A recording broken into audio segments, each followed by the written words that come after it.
Sekarang kita di kawasan yang puncak yang tertinggi, lebih kurang ketinggian daripada laut sehingga dalam 3 hingga 400 meter lah. Dan di sini konsep yang kita gunakan, walaupun kita tengok pusat di sini memang kecil, batas kecil saja, tetapi di sebelah sini kita buat satu peparetan, itu kedalaman lebih kurang 1 meter. Jadi 1 meter tambah dengan yang sekaki lagi pun sama lebih kurang 4 kaki lah.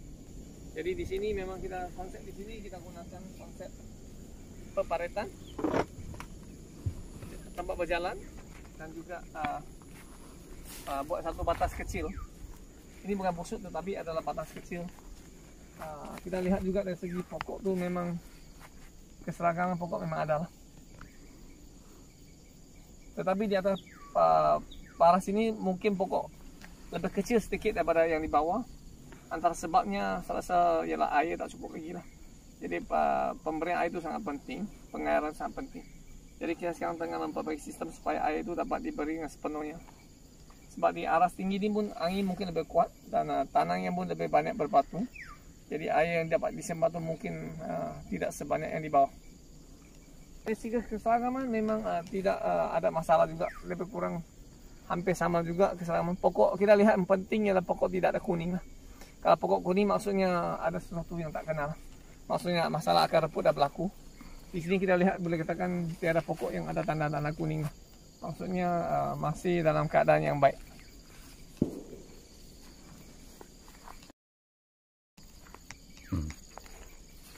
Jadi kita lihat daripada segi ini, ada kalanya kalau kita lihat kalau tiba-tiba ada satu ranting yang kering, ini biasanya disebabkan oleh cikada lah. Cikada biasanya dia akan dia akan bertelur di ranting ini, dan ranting biasanya yang kering. Kalau kita dapati satu ranting kering biasanya adalah disebabkan oleh cikada. Itu antara satu faktor yang boleh dibahas sebagai kayu pengokor. Jadi kita lihat di sini adalah peparetan yang kita buat di sini. Jadi ini juga kita dapat mengurangkan hakisan dan juga air tidak bertakung. Walaupun kawasan ini kering, tetapi pokok masih dapat tumbuh dengan sihat.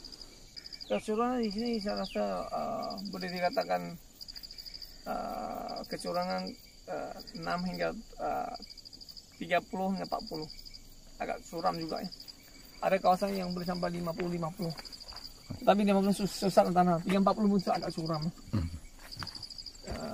Di Pahang ni biasanya nak dapat tanah rata ni tak banyak. Biasa banyak yang berbukit lah. Kalau kita lihat di seberang sana sawit pun kesuramannya lebih kurang dalam 30 hingga 40.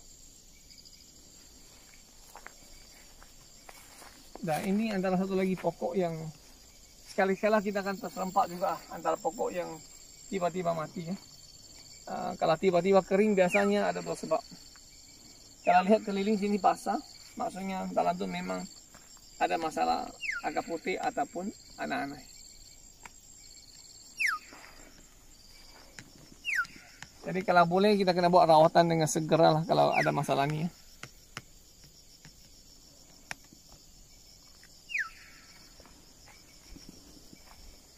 Kita lihat kawasan sini struktur tanahnya ada tanah berbatu, jadi memang cepat kering. Kita lihat di sini ya, contohnya memang berbatu. Tetapi ada kebaikan juga kelemahan. Kelemahan ialah pokok kecil sebenarnya dia tidak tahan panas sebab kawasan berbatu dia cepat kering. Tetapi bila pokok sudah membesar satu hari nanti, sebenarnya pokok berbatu ni ada kelebihan ialah pokok jarang boleh kena penyakit kanker. Sebab pengudahan tanah adalah lebih baik. Jadi kelemahan pokok lambat tumbuh. Jadi untuk mengatasi masalah ialah pastikan penyiraman air mencukupi untuk memenuhi keperluan air. Jadi kita menggunakan kelemahan itu dijadikan sebagai satu kekuatan kita seandainya kita memberi pengairan yang mencukupi lah.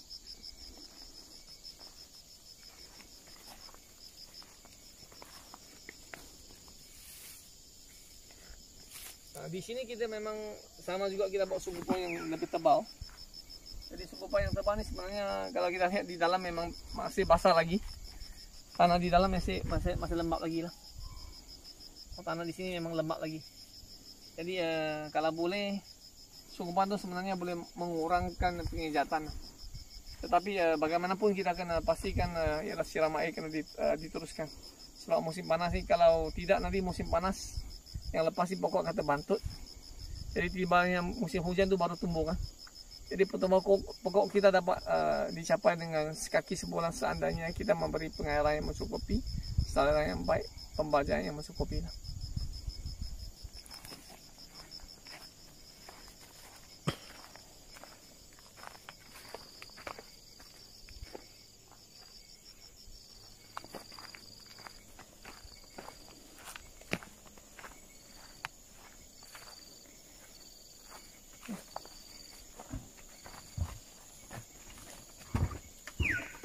Itu adalah bukti orang kata kawasan berbatu tidak boleh tanam durian.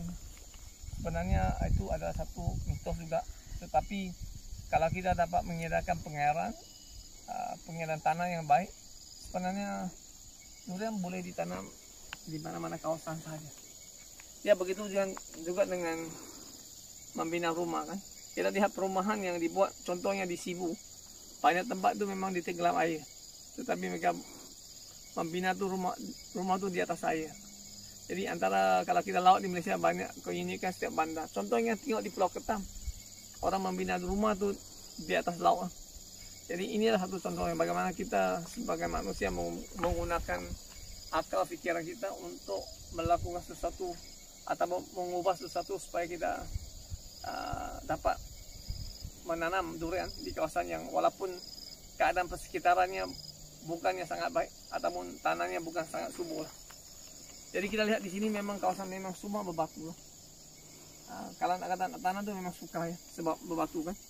Tetapi kalau lihat dari segi hutan pokok durian ini menunjukkan pada kita ialah walaupun berbatu tetapi boleh ditanam juga lah.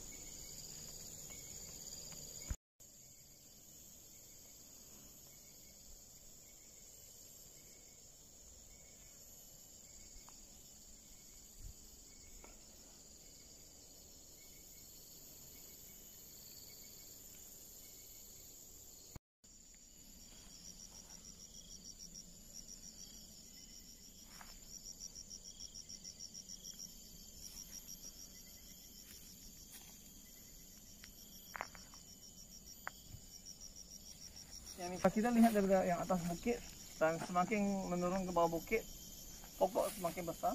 Antara faktor yang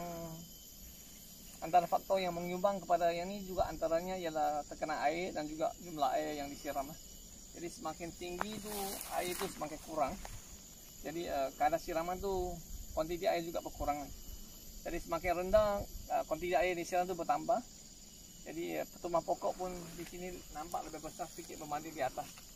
Jadi kawalan air itu juga sangat penting untuk memastikan pertumbuhan pokok kita tumbuh cepat dan seragam.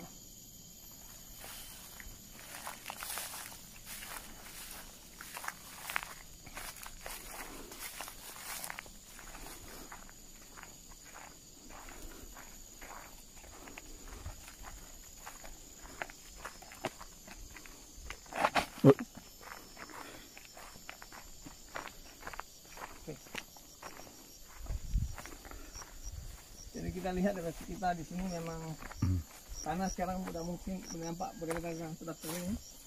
Ada yang sudah mulai nampak kesan mereka juga. Tetapi dari segi pokok boleh dikatakan pucuk baru masih keluar lagi.